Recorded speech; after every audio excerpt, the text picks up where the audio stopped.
Anything can be cursed.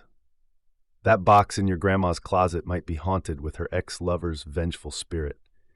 That old clock in your uncle's living room might be possessed by a dirty old demon. And that crusty old sock under your brother's bed is probably haunted with the souls of thousands of unborn children. Today, I've got some creepy stories about cursed objects. Be careful what you buy and what you collect, because it might just bite. Now, let's begin. I was 27 years old and living in the Midwest for work. I grew up on the West Coast, but I had to move away due to the lack of work available there. This happened back in 2008 when the economy was pretty bad. One day I was checking out this hipster record store on my day off. They had a selection of random old coins. I bought about a dozen of them, and one of the most memorable coins was this old Nazi Germany coin. I was a history buff and an amateur coin collector, so when I saw that coin, I didn't think more than freaking cool. Don't get the idea that I'm some Nazi or something like that. I'm just a collector. Heck, I'm even Jewish on my mother's side, and I think that may be why this coin may have had a connection to me, one beyond just collecting.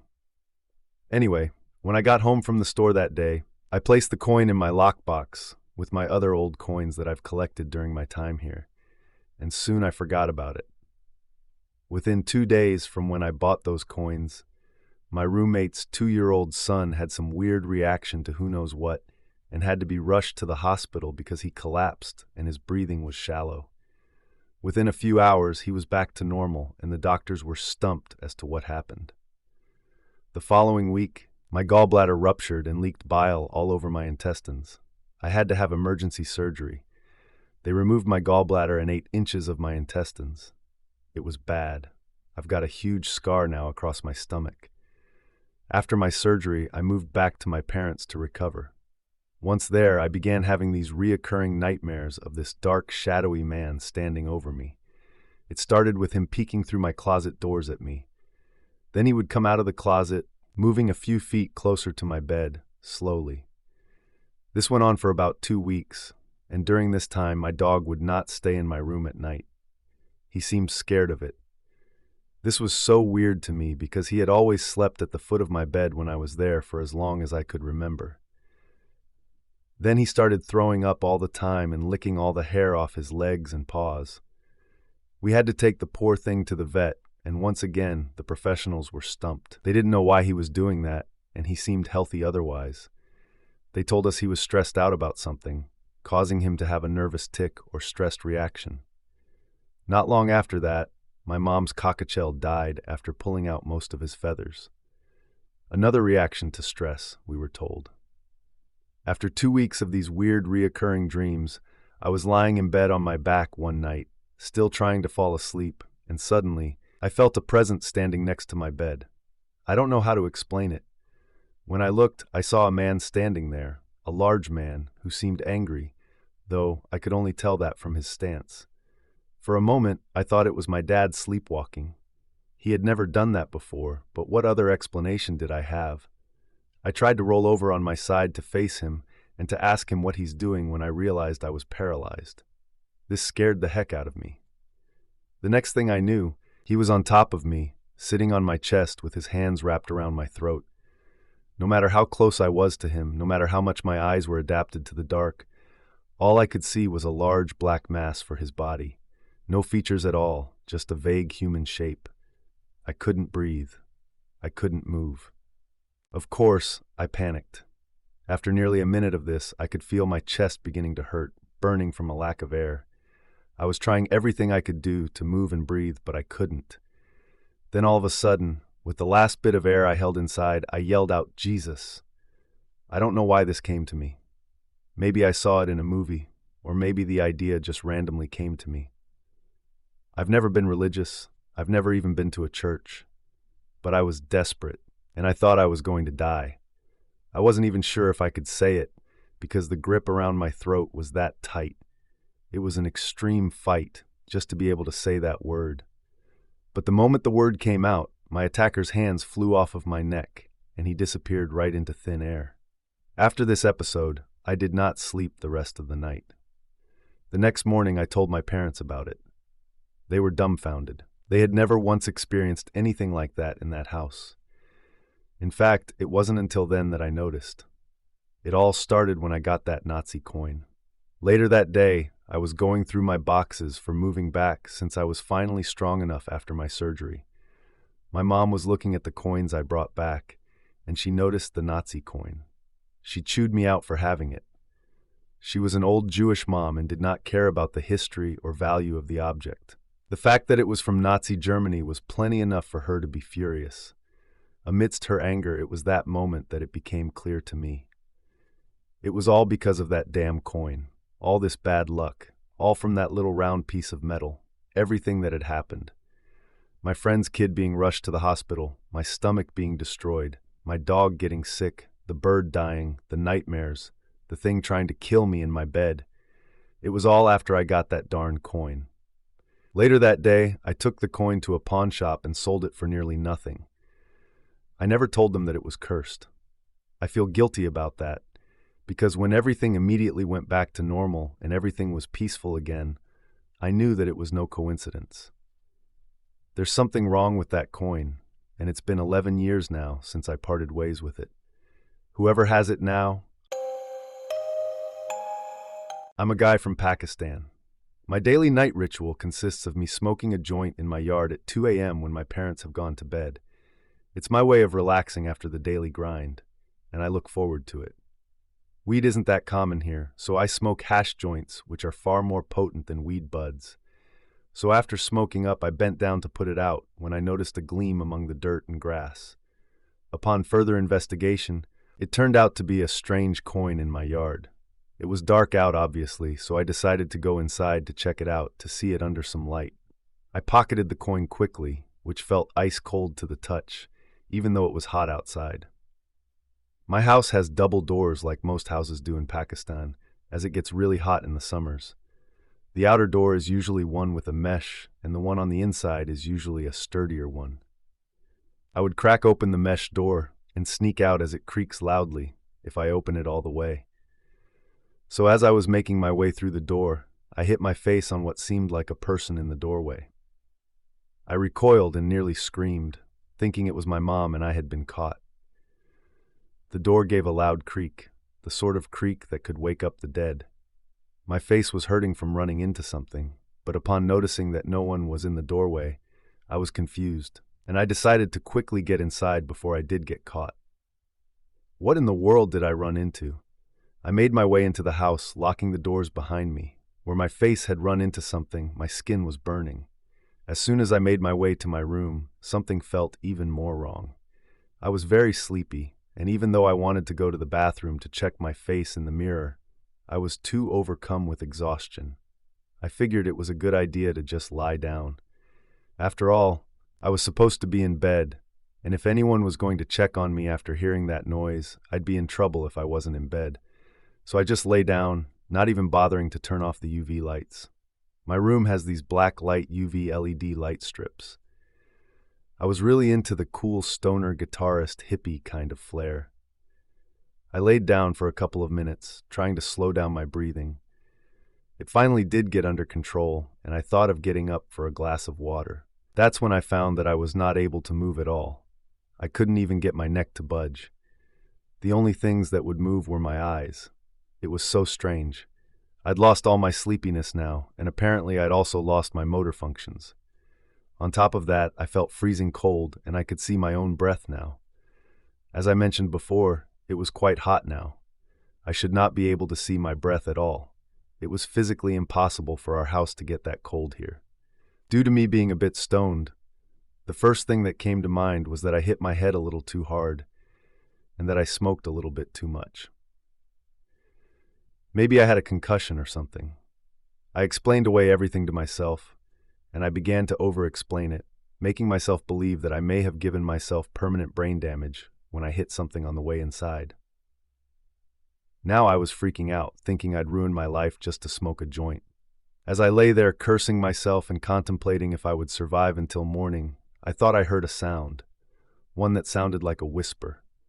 I quickly tried my best to ignore the sound, as I knew thinking that I heard a whisper would only make me more paranoid, and from the looks of it, I might have to lay like this for the next 8 hours. I began to hear more noises, and they steadily freaked me out more and more. I swear I could hear a child crying. I kept trying and failing to ignore the sounds. I was beginning to think, this has to be the dumbest way of suffering. I still felt cold, which was good, I guess. That meant I still had my nerve endings transmitting coldness to my brain. I was about to look for more positives in the situation when I noticed something in the corner of my room on the floor. At first, I thought it was a pile of clothes. I'm a pretty neat person, and I didn't recall having a pile of clothes in my floor, so it didn't make sense to me. I couldn't really be sure, though, as the lighting in my room wasn't very good for details. However, the thing that had caught my eye was the form in the floor that looked to be a small boy with his knees to his face, and thanks to the UV lights, his eyes seemed to glow and gleam. I was horrified. I tried to look at the details from the corner of my eye. My head was pounding from the impact earlier, and my eyes were strained to try to see who was in my room. It was definitely a kid in the fetal position. He was facing downward. My heart felt like it dropped in the pit of my stomach when I realized that the eyes I saw were on top of his head. The kid was bald, but something was wrong with him. It seemed like his skin was not reflecting light at all, and this bald demonic kid wasn't wearing anything, yet I couldn't see his skin, not a bit of it, just pitch black. I felt tears in my eyes welling up. When I finally blinked, the kid was gone. I thought maybe I had hallucinated him, so I sighed, but my relief was short-lived as I later noticed this demonic child crawling on the walls like it was no big deal. I couldn't scream. It felt like my lungs had no air in them at all. He crawled on the ceiling and on the wall where my bed was. He was right behind my head at one point, and I could feel something covering my eye. I later realized he had been licking my eyes. It was then that I passed out entirely. When I finally woke up, I heard a voice from the darkness. I do not remember the language it spoke, but it sounded like a voice that wanted me to know something, but I don't think I'll ever recall what that something was, though I do kind of remember the words, "Sight for a reward." My head was pounding, my ears ringing when I got up. I was groggier than ever. I picked up my phone to swipe the alarm to snooze. When I realized I was moving again, I felt such relief. I quickly went to the bathroom to look for a scar or injury on my head, but there wasn't any. My eye was red, though, where I'd been licked, and seemed a shade lighter. Or maybe I was just paranoid, and my blood was just finally getting back into my face. I was trying to convince myself that everything that had happened was just a bad nightmare. Then I remembered that weird coin I found outside. I quickly checked my pocket, and I didn't fill the coin. I scoured my bedsheet for the coin, and still nothing. I then realized I was late for my linear algebra class. I didn't even have time for a shower anymore. I dressed up and got to my class. As I entered the room, the classroom looked different, but I didn't have time to notice exactly how, as we had a surprise quiz. I sat down with a sigh. I was going to fail this, I knew it. I sucked at math, and I'd managed to fail every single math subject my degree had. I'd barely managed to pass after some retries. While driving home after school, I realized why the coin was no longer in my pocket. When I woke up, I wasn't wearing the same trousers or shirt I'd been wearing the last night. So I found the trouser and shirt in the floor in the back seat. Inside the pocket of the trouser was the coin. The moment I touched it again, my entire body trembled and went freezing cold. I'm scared now. I don't know what this coin is or why it's affecting me like this. I'm open to suggestions, because I know of some stories where people try to get rid of cursed things, but they always come back. If you have any idea what I should do here, please let me know. A few years back, when I was 15, I just started buying cassette tapes to collect. I'm a huge Metallica fan, and I'd been looking for a Master of Puppets tape. I'd basically given up trying to get my hands on a Kill 'Em All tape. I didn't trust eBay, and now that I think about it, I didn't trust buying anything used online. Luckily for me, there was a guy at my school who sold CDs, records, and cassettes named Dave. Dave was a bit of a sketchy guy, but at least I knew that if I got ripped off, I'd have an easier time getting my money back. I approached him one day and asked if he had a Master of Puppets cassette. As soon as I asked him that, he went white as a ghost. He looked sick almost. "Dude, what's wrong with you?" I asked him. He didn't say anything at first, just looked at me as if I'd said a forbidden name. A few seconds go by and he grabs the tape from his locker, practically throwing it at me. He takes my $10 and speed walks away. I stood there dumbfounded. I looked at the box. It looked like a normal Master of Puppets tape box, with the graveyard's cross headstones and the hands in the dark red sky. Then came the moment of truth, the actual tape. I had to see if it was legit. I opened the box, and it looked fine enough. Now I needed to see if it actually worked. It wouldn't surprise me if I got home and it didn't play. As I put the cassette up, planning to play it at home that day, I suddenly felt nauseous. I had no idea why. I felt perfectly fine before. My instincts kept telling me to throw the tape in the trash and to just get one somewhere else, but I didn't. I wish I did. Eventually, I was able to ignore the weird feeling. When I got home after school, I popped the tape into my cassette and pressed play, and nothing happened. I took the tape out and put it back in. Still nothing. I put the dang thing in 6 times altogether and nothing happened each time. At this point, I was getting irritated because I thought Dave had ripped me off. That would have explained his behavior when he gave it to me. I decided to give it one more try, and if it didn't work, I was going to confront him the next day. I put the tape in and pressed play once more. Nothing. Well then, I thought, Dave better not have spent my $10. As soon as I reached out to turn it off and pull out the tape, a blood-curdling scream came spilling out of it. Unless James Hatfield had taken hormone pills to sound like a woman, I don't think that scream was coming from him. I mean that sound. My God, it sounded like the woman was being burned alive. I repeatedly pressed pause, but it wouldn't stop. This went on for about 5 minutes, and in that time frame, I kid you not, a light bulb a few feet away from me just popped, glass shattering in the floor. After a few more minutes, the screaming stopped, but the tape didn't. It went straight into the song, Battery. Keep in mind that I've listened to this album numerous times, and while Battery is the first song played, there's absolutely no screaming whatsoever. I didn't know what to think. I didn't know whether to be scared of the screaming or the fact that my light bulb just exploded as a reaction. I grew a pair and played the tape again, but I could not get the screaming to return. Not until I just sat there and listened through the entire album, rewound it, and played it back. The screaming came again just like before, except this time the entire house just went dark. Every light went off.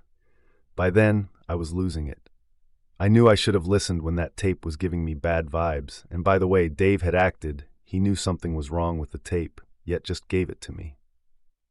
I couldn't sleep well that night. I kept having nightmares of a woman screaming, and at a certain point, I could have sworn I woke up and the screaming was still there. Not only that, but it felt as if someone was in my room with me. My skin crawls just thinking about it. The next day at school, I went to look for Dave, but he didn't show up. He didn't show up that week, nor that month, and to be completely honest, I never saw Dave again. I have no idea what the heck happened to him, why that tape is what it is, but I learned my lesson that day. Be careful what you buy and who you buy it from. This happened to my parents, and it took place at my late grandparents' estate. My grandparents on my dad's side both died in the year 2011 from separate causes. My grandmother from cancer on Valentine's Day, and my grandfather died peacefully in his sleep almost a year after. That following Valentine's Day, my father got a weird feeling to go check on the house and found that a frozen pipe had exploded, flooding the house and a few feet of water, destroying many of the items inside. This meant that the whole house had to be renovated, and all the items inside that escaped the water had to be removed. One cold winter day in 2013, my parents headed over to the house so they could pick up and choose what items to toss or keep. After a few hours of sitting, they finally came to the last item, a very old, small grandfather clock that had not worked once in the over 50 years it had been in that house. Should we take it or toss it? my mom asked as she handed the clock to my father to examine. Let's toss it, he said, after giving it a once-over. It's never worked, and my parents never mentioned it was special or anything. All right, well, my mother's reply was cut abruptly short by the sudden sound of a fast, soft tick, tick, tick, tick. It was coming from the clock, and then it chimed, loudly, something I'd never seen it do, something my father said it had never done. In the 5 decades it had been in that house. My parents both stood there motionless in absolute shock. The clock continued to tick and chime, like it had just been finished in a factory. After about a minute of shocked silence between them, my father looked at my mother and simply said, "Guess we're taking it," and she quickly agreed. They packed up the rest of the things they wanted to bring home. The whole time the old clock continued to tick, and even chimed again as if to prove to them that this ancient relic had truly sprung back to life. Finally, with everything packed, they loaded the still-ticking clock into the car, and as soon as my dad placed it in the trunk, it stopped. The clock went completely silent, not making a sound as they drove back home. In fact, it hasn't made a sound since that day, and now sits silently in our living room, all these years later. Now, you may think this was just a coincidence. Maybe the batteries had just a little bit of juice left in them, and moving the clock around brought it back for a moment. But when my dad opened the back of the clock, etched on the inside were the letters IS, my grandfather's initials. It was his clock, and my dad is sure that he wanted him to have it. The clock sits nearest the corner by the stairs. We had a plumber come over once, but he left horrified one day, claiming that as he went down the stairs, someone grabbed him by the shoulder. When he turned around, no one was there, but the clock was ticking. We couldn't get that plumber back to the house no matter how much we tried. We no longer own the house, and my dad has told me this story a few times, every time ending by saying that he never believed in ghosts or anything paranormal before that day, and that he was happy to have a sign that something exists beyond this life. After each telling, I always go over to the ancient grandfather clock in my living room and stare at it, waiting to hear if it will start ticking again. Cursed items aren't just your sister's weird Barbie doll with half its face melted, or that super creepy sculpture your demented aunt made that you totally don't want to trash because it gives you nightmares. Nah, cursed objects are items that have a spirit attached, and nothing but nightmares and torment come from them. Can you believe there are people out there that want to buy these kinds of items? And I totally don't have a pile of them in the corner right now. Weird. Good night. If you enjoyed this episode, be sure to like, share, comment, and subscribe, and we will see you in our next story.